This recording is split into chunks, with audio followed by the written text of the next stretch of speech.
So thanks for coming today, Jim. I really want to explore the issues of the metabolic code and what it means with respect to high quality practice and good patient care. How did all of this start in the first place? So, when I started the Metabolic Code, it was really about trying to simplify the message to the patient so that when I'm sitting there talking to them, I start to get them to understand that, they're more than a liver, they're more than a set of kidneys, that all of their body systems are working in a harmony in order to really create who they are today, but more importantly, where they're moving. How do we look at labs? How do we look at symptoms? How do we begin to structure things so they start to make sense when we can explain it to people so that they really begin to understand where they're at? But it sounds to me like you were trying to put all those pieces back together and maybe even more importantly, recognize how these systems relate to each other. I had great experiences being mentored in very busy clinics where we were seeing hundreds of people a week. And then when I developed the Laval Metabolic Institute, we literally had this great opportunity to sit there and look at hundreds of people and recognize these patterns that were going on, that when you get under stress, you start to gain weight. When you get under stress, I start to crave foods. Well, why? What are the metabolic processes that were going on that were creating changes in your lipids, creating changes in oxidative stress, creating changes in the efficiency of your metabolism? Why am I now fatigued? Why am I having trouble sleeping? And then what happened was it started to really come alive when you start to look at journal sightings like gut, immune, brain, cardiopulmonary, neurovascular, right? These networks that were starting to be written about and recognized, and now more importantly, those networks are being connected. And that's what I think we were fortunate to kind of be at the forefront of. And when you came and first saw my ideas and my thoughts and what we were doing, it was great because with all of your training conventionally, you're at University of Michigan, I was absolutely stunned because it was important for me that it wasn't just a construct, it wasn't fool's gold, that it was meaningful and that these systems and networks were in place, being discussed at major medical universities, like your experience, and then more importantly, that we could build on it. That you could create education around it, you could educate healthcare providers, and you could tell the same story to the consumer of health. And I think that's important that we're creating a new language. We really are. It's our language of wellness. We've been, we haven't really had a good language of health and wellness up till now. Right. I remember our first meeting, we sat down and you drew out triangles. Right. And I said, what are these? And you said, these are networks. These are areas of physiology that are interconnected. And you began to describe what was contained in each of these triangles. And you talked about how these triads, as you called them, had always three components, so that each component had a relationship with the other. Right. And this subunit of physiology would express itself as a pattern in patients. So for example, you talked about these triads and you said there were 5 of them. And the first triad was the relationship between cortisol and insulin and thyroid. So triad 1 is really about how you make energy in your body, how you store fat, whether you have vitality, and it's that relationship of understanding that you could be under stress, you could choose to have a poor diet. Either one could get you to the same place, meaning that if I'm under stress long enough, my blood sugar goes up, my insulin goes up. If I stay under stress long enough and my cortisol levels are elevated, I begin to flux my thyroid hormone production as a countermeasure to the sustained stress that I'm under. So for me, when you boil it down, it's 3 hormones. It's cortisol, which manages stress, insulin, which is related to blood sugar, and thyroid hormone. And all of them are about producing energy in the body. So when we have people who are compromised in this particular domain, whether they're under too much stress or not eating well, and they're losing blood sugar control or the thyroid levels are declining, they tend to lose energy. And so that's the one signal that we have that something might be disturbed within this particular domain. And what I should mention too is that We also know there's a reason why we put these together, because as cortisol levels become abnormal and we're under more stress, blood sugar tends to climb and thyroid levels tend to drop. So all of this works in concert to produce energy in the body. Yeah, and so it's where most people go wrong first, right? Most of the time people feel, I'm tired, I don't have energy, I've gained weight, I'm not thinking as clearly as I used to. Why is this happening to me? And so I think when you begin to explain things in a network, people go, oh, I get it. I have been under a lot of stress. No wonder I'm craving foods.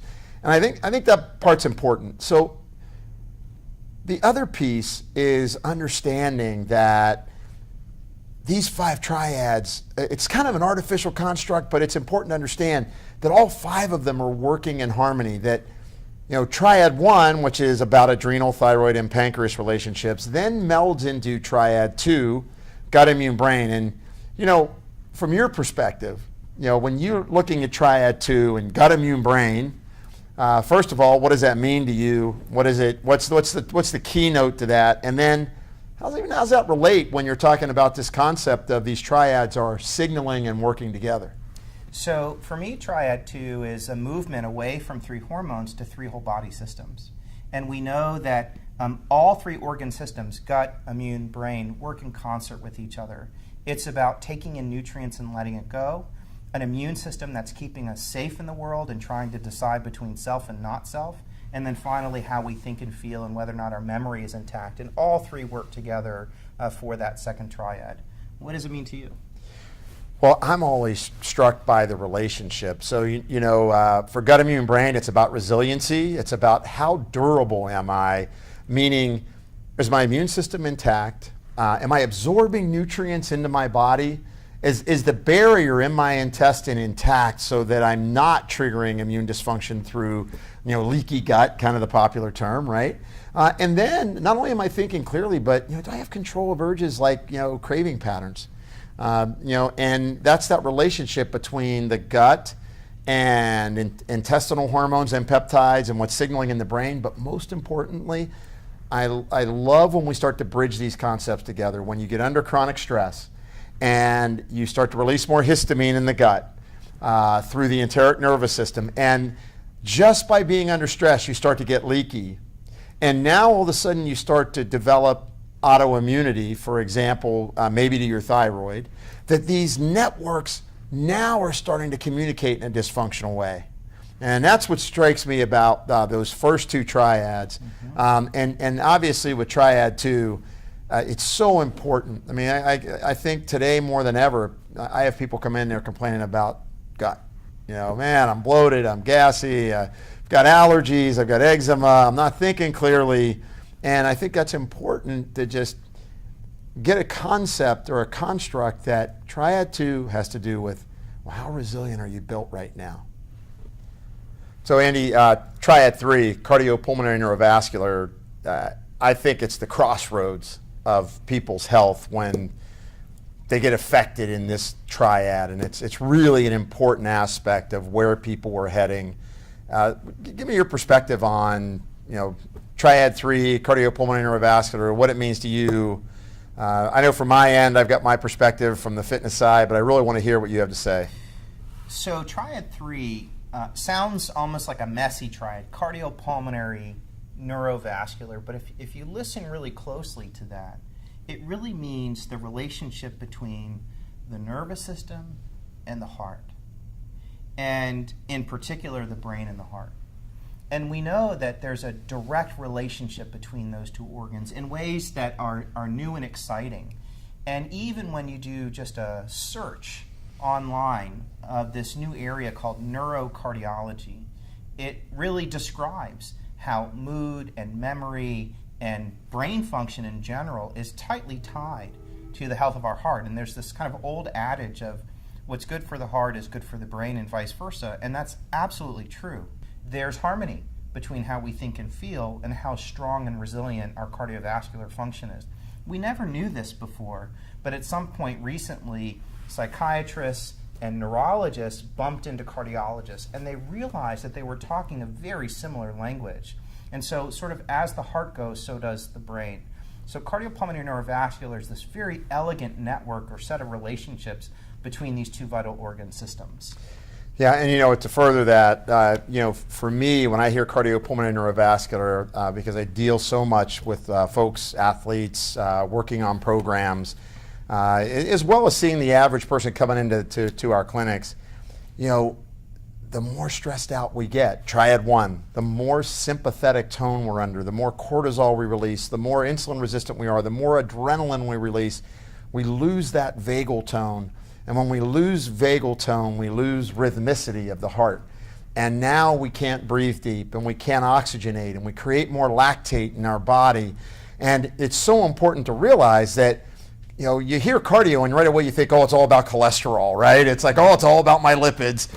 It really is so much more that how you perceive stress, your ability of your vessels to become relaxed, the endothelial dysfunction that occurs due to oxidative damage, all those things are kind of moving down a track when you're insulin resistant, you're under stress, maybe you have chronic inflammation taking place because of triad 2. And then you map on top of that the fact that this stress is beginning to alter that brain-heart rhythm connection. And then blood pressure goes up, heart rate goes up, heart rate recovery post-exercise goes away, and now all of a sudden we see seemingly very healthy people starting to become vasculopaths and starting to have people with cardiovascular disease. And I find this to be such a crossroad where many people, especially in America, so many people are there. Their heart rates are too high, their blood pressures are borderline, their heart rate goes up quick when they exercise. And in addition to that, a lot of what you had to say, their mood is incredibly, troubled. And so for me, Triad 3 is just a incredible opportunity to delve into where is the person going. I think that when you look at Triad 4, people hear detox, because it's kind of it's the detoxification triad. But when they hear detox, I talk to people, they think that means, oh, you mean you took a tea and you had several bowel movements. Detoxification occurs through all organs, 24 hours a day, 7 days a week, and competency for detoxification cycles is what really protects those organs and allows for the longevity. I know you've seen this, I've seen this as well. There's a big swing in people with compromised renal function. It's becoming more and more common. And it's because we don't do anything until we see they're in renal disease.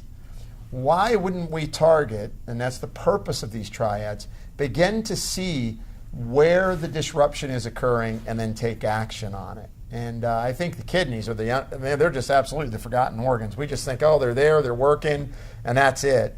And it's really important to realize you have to work at your organs of detoxification so that you remain competent, or what I call to rage against the night, right? You've got environment, you've got internal milieu, there's nutrient deficiencies, there's metabolic processes, drug therapies, all that can influence the efficiency of these organ systems in that triad of liver, lymph, and kidneys. I mean, that's it. So we've talked about Triad 1, which is about energy production. Right. We've talked about Triad 2, which I think of in terms of resiliency, immune resiliency, cognitive resiliency, keeping us safe in the world, and being able to bounce back.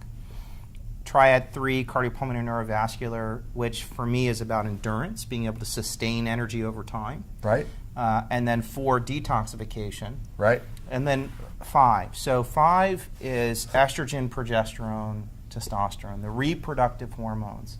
And I think of these in terms of potency in the world. Think of it, right? When you have seen people with low sex hormones, secondary hormones, how do they feel? They feel depleted. They don't feel potent. They feel fragile. The opposite of potent. And it's not potent like I'm potent. Mm-hmm. It's potency is a feeling of sturdiness and strength. This isn't just a man's potency. It's also a woman's potency. Mm-hmm. You know, it's equally important for when a woman's hormones are imbalanced, there's a sense of stability, there's a sense of empowerment that takes place. Same thing for men. There's a sense of strength, a sense of being able to be protective, right? So we have these 5 domains: energy, resiliency, endurance, detoxification, potency, all of these summing to a sense of vitality in the world. And when any one of them is compromised, we lose our vitality, sort of globally speaking. But you didn't stop there. It wasn't enough for you to sort of really focus on and develop these ideas and create the science around it. And it was all sort of in the spirit of reframing medicine in a way that really was more functional and dynamic in the way that we look at patients. You took it a step further and said, I can't just be doing this in my own clinic. I can't be doing this even just with respect to teaching.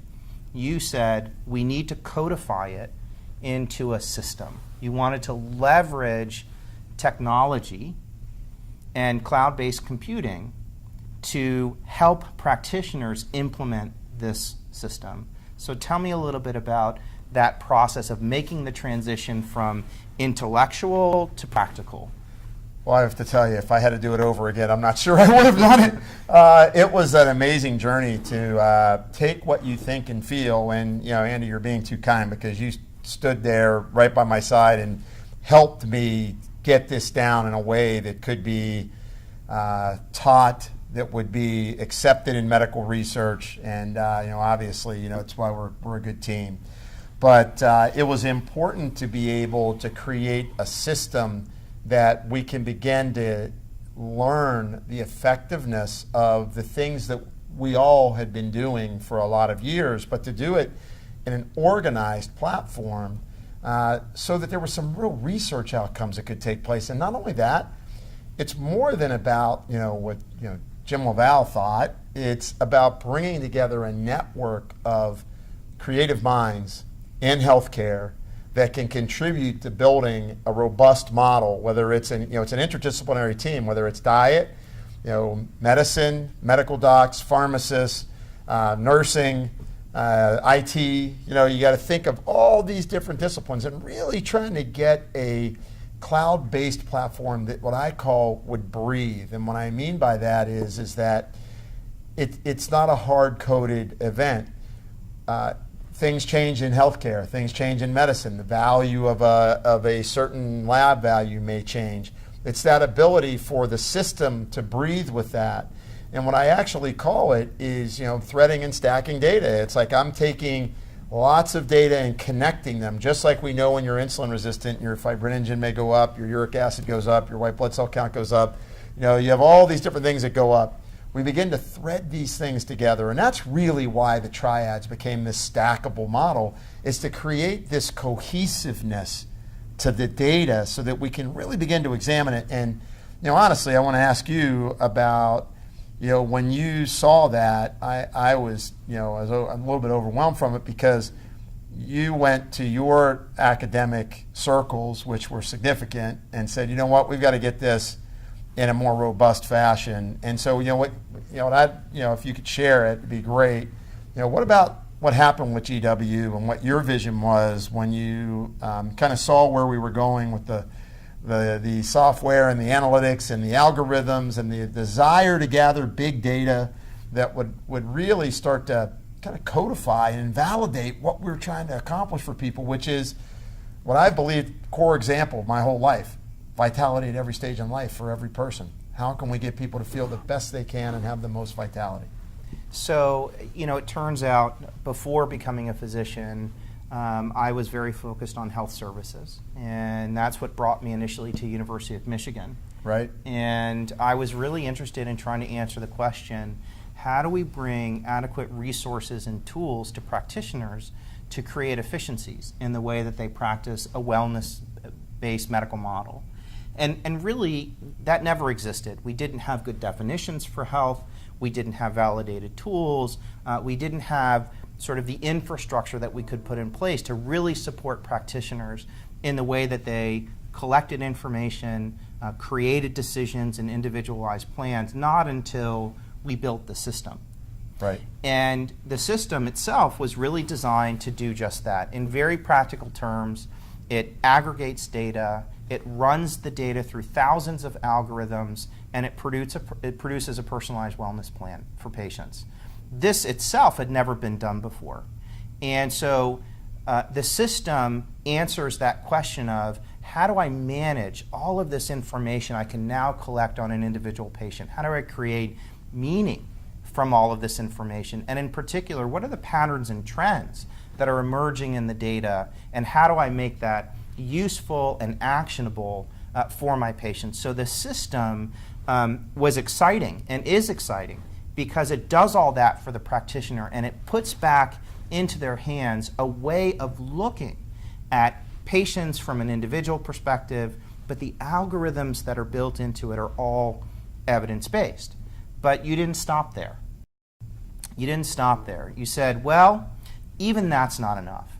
Yes, we're addressing some of the needs with respect to what is the most advanced thinking around integrative health and sort of medical wellness, but that's not practical enough.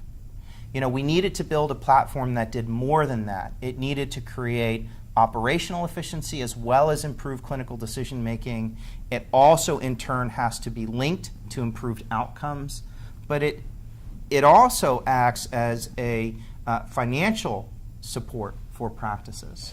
Well, I think it's really important that people can stay in business because you can be the best doctor, and we're taking a lot of time to train. You take a lot of time with people to try to change and influence their lives, but the bottom line is it has to affect a practice in a positive way. And so for you as a practitioner, you're a doc, you've got a practice. What do you think the three most important things are that this system does? I mean, I think it's, from your standpoint, you are kind of a model clinic. You know, you're an individual practitioner. Now you have practitioners under you, I know, as you've grown. But you know, what's it do for you to have the Metabolic Code platform, and you know, how are you going to use it? So, you know, for me, I think you always get back to some fundamental challenges in any style of practice, any area of medicine. You want to be as efficient as possible in terms of how you care for patients, and you want to remain up to date and make the best decisions possible. But that often takes time, especially in this style of practice where we collect lots and lots of data on an individual patient, and then we have to sit down and talk to that patient about, what did we find? What's meaningful? Right. How are we going to get you better? Exactly. So the first piece is that efficiency. And the system allows us to be very efficient because it does all of that thinking for us to some extent, and it produces this beautiful report that is very simple in the way that it displays what's going on with that individual patient. But it doesn't stop there. It also ensures that as we talk in the health services business, we link process, as I just mentioned, essentially the process of caring for a patient, with outcomes. And that's where the rubber hits the road in terms of, what did I do for this particular patient, and did it matter? And what the system does for us is let us evaluate whether or not they're getting better over time. It is one of the big deficiencies, not just in our field, but in Right. most fields of medicine. Right. We don't really know often if, when I care for patients, are they getting better because of what I did or for some other reason. And the way the system is built in our ability to track patients over time, assess whether or not they improved in their outcomes, and link it back to the process that we deployed, this has never been done before. Not only is it a huge challenge in most areas of medicine, but it's been particularly difficult in our area of practice, in this sort of wellness-based model of care. And so we've solved that issue in a sense, because we now have an infrastructure to be able to track outcomes. So we have efficiencies, we have outcomes, and then the third piece, especially in the style of practice where most professionals are not in the insurance pool, they're not accepting insurance, we really are running a small business. And that means charging patients cash. That's right. And this is a cash-based model of practice. So we need tools that bring more revenue to the bottom line. And we know that because of the inventory management components of the system, our ability to generate revenue goes up, in addition to the efficiencies that are created at the clinic level. So this becomes, to me, a complete solution in terms of better care, better outcomes, and improved revenue for my practice. This is so unique in the marketplace, and it's very exciting from that perspective. Well, Andy, I've always said, just because I lower somebody's cholesterol or get their blood sugar better, if they don't feel better, I think I've only accomplished part of the job, right? It's about outcomes on a qualitative sense and quality of life, and then, of course, shifting those labs into healthier and healthier ranges. You need to have both. And then there's one more piece I'm really interested in is, you took on George Washington University and decided to move kind of your academic affiliation to GW. And, I was surprised that you were able to move this platform into being a part of a very robust environment. And if you could just explain that for a moment. And, from there, I think it's important, for people to understand that, hey, you know what? We're really working on this to prove the value of integrative care. So we did this because we were inspired to want to change how people practice. And it was really meant to be delivered on an individual level. So Right. we wanted to support practitioners and improve their ability to get better outcomes with their patients. What I saw as the program director of integrative medicine from George Washington University was something else as well.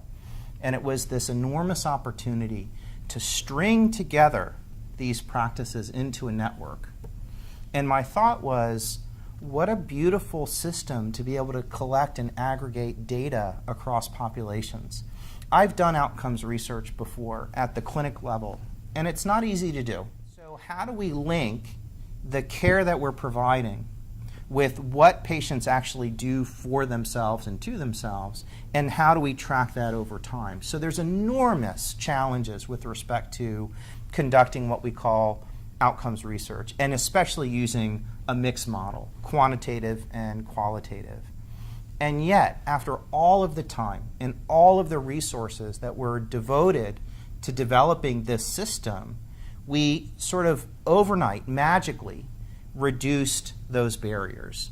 And it became something really special as an opportunity to finally begin to ask those questions and get meaningful answers.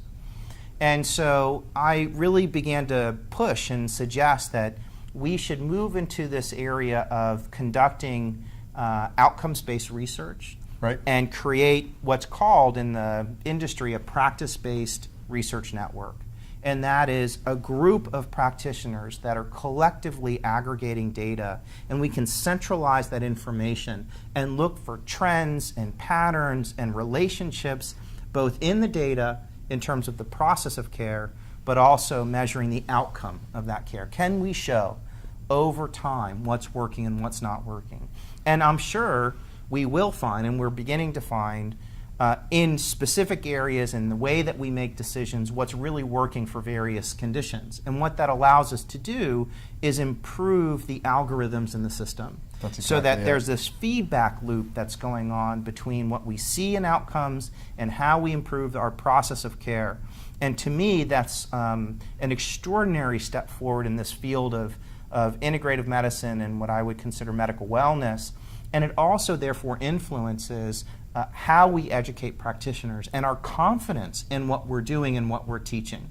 And I envision a time much sooner rather than later where now we can begin developing evidence-based clinical care guidelines based on what we've learned, which will influence the practice of medicine in general. So even though the inspiration of the code was this systems biology approach to support the individual practitioner, I see it moving in the direction of really changing medicine.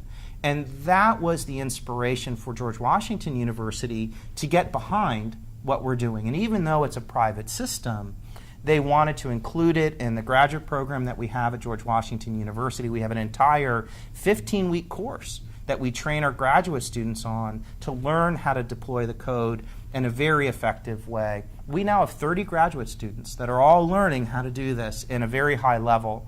And we're also putting resources in place to be able to analyze the data that's coming into the system so we can make better decisions and improve what we do and change the algorithms and watch how this network of practices improves the care that it provides. This is totally novel and new. It's a real leap forward, not just for our field, but for medicine in general. And I think this is really a game changer for us. Well, Andy, it really solved the problem for me, which, I really believe that, someone's metabolism really is the sum total of everything going on in them today that they've collected since their time of inception. And so, what the Metabolic Code really represents is, what is that collection of biochemistry that lead you to feel the way you do today? But most importantly, with doing this type of work and analysis, what do we do to change it so that you can really get the best health out of your life? And so, not only do we assess where you are today, but most importantly, where are you going tomorrow? And then how do we allow that to extract yourself from that downward spiral where you currently may be at and be able to reinvigorate yourself and create health? And so, I think we're both excited about this. It's a beautiful system that really does help the practitioner to organize themselves, improve the way they deliver the information to their patient, and then most importantly, be able to track, organize, and help them with efficiency so that they can be more profitable as a practice.